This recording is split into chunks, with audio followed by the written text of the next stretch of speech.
แพ้ใจให้อภัยฉันได้ไหมแก้วตา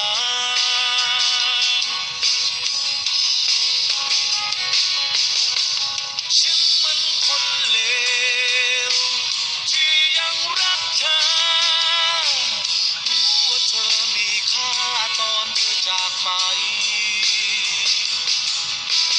ฉันมันคนผิดที่คิดไปแบ่งใจให้กับใครให้ใครคนนั้นฉันขอโทษ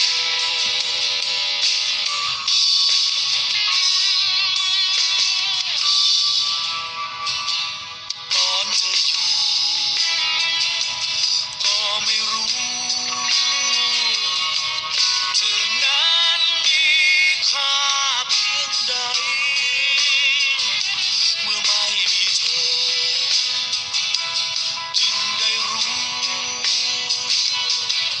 ว่ารักเธอเมื่อตอนที่สองอยากให้เธอนั้นคืนกลับมาให้เวลารักษาแผลใจให้อภัยฉันได้ไหมแก้วตา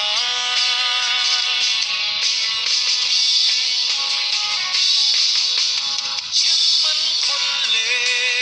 วที่ยังรักเธอรู้ว่าเธอมีค่าตอนเธอจากไป